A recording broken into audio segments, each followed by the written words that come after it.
নমস্কার বন্ধুরা, আপনাদের সবাইকে স্বাগত জানাই। আজ আমি আপনাদের সাথে এমন একটা রেসিপি শেয়ার করছি যা বাংলার এক অতি পুরানো এবং ঐতিহ্যবাহী রান্না।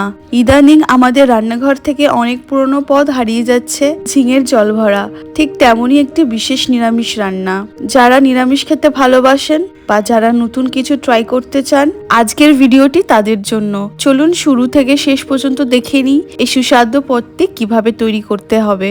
এই রান্নাটি করার জন্য খুব সাধারণ কিছু উপকরণের প্রয়োজন, কিন্তু এর স্বাদ অসাধারণ। এখানে আমি নিয়েছি ঝিঙে, যেগুলো আমি খোসা ছাড়িয়ে একটু বড় বড় টুকরো করে কেটে নিচ্ছি। ঝিঙে খুব তাড়াতাড়ি গলে যায়, তাই টুকরোগুলো একটু বড়ই রাখবো। আর নিচ্ছি দুটো আলু কেটে রাখা মাঝারি সাইজের, আর 1 কাপ ছোলার ডাল আমি 3-4 ঘন্টা আগে ভিজিয়ে রেখেছিলাম। ডালটা নরম হয়ে গেলে আমি কাঁচা লঙ্কা আর আদার টুকরো দিয়ে মিহি করে গ্রাইন্ড করে নিয়েছি। এটাই হবে আমাদের রান্নার মূল আকর্ষণ বা জল ভরার বড়া। প্রথমে এই ডালটাকে একটা পাত্রে ঢেলে তার মধ্যে স্বাদ মতন লবণ, একটু হলুদ গুঁড়ো দিয়ে ভালো করে ফেটিয়ে নিতে হবে। মনে রাখবেন, ডাল যত ভালো ফেটানো হবে, বড়াগুলো ঝোলে দেওয়ার পর তত বেশি নরম ও তুলতুলে হবে। এবার কড়াইতে 3 থেকে 4 চামচ সর্ষের তেল গরম করে নিচ্ছি। তেল গরম হয়ে এলে কালো জিরে আর 2 শুকনো লঙ্কা ফোড়ন দিয়ে দিলাম।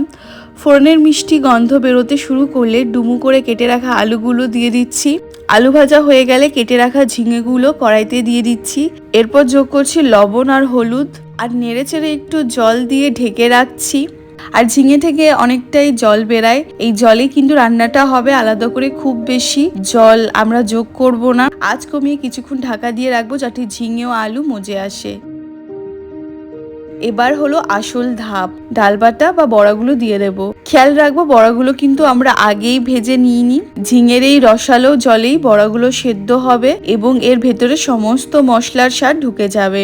এই কারণেই এর নাম জল ভরা। সব বড়া দেওয়া হয়ে গেলে একদম কম আছে 5 থেকে 7 মিনিটের জন্য ঢাকা দিয়ে দেব। এই সময় খুন্তি দিয়ে একদম নাড়বো না, না হলে বড়াগুলো ভেঙে যেতে পারে। মিনিট 7 পর ঢাকনা খুলে দেখুন বড়াগুলো ফুলে উঠেছে এবং শক্ত হয়ে গেছে। এবার খুব সাবধানে হালকা হাতে নেড়ে নেব।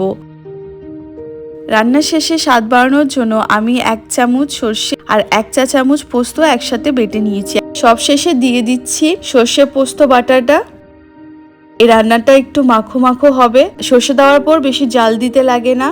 সামান্য চিনি দেব স্বাদ ব্যালেন্সের জন্য। নামানোর আগে উপর থেকে 1 চা চামচ কাঁচা সর্ষের তেল ছড়িয়ে দেব, যা এই নিরামিষ রান্নার স্বাদকে অন্য মাত্রায় নিয়ে যাবে।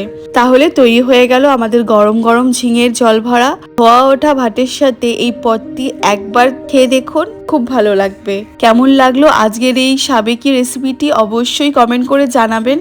ভিডিওটা ভালো লাগলে লাইক করবেন আর বন্ধুদের সাথে শেয়ার করতে ভুলবেন না। যারা প্রথমবার আমার চ্যানেলে ভিডিও দেখছেন তারা প্লিজ সাবস্ক্রাইব করে পাশে থাকবেন। আজ তবে এই পর্যন্তই। খুব শিগগিরই ফিরছি নতুন কোনো রেসিপি নিয়ে। সবাই ভালো থাকবেন, সুস্থ থাকবেন। ধন্যবাদ।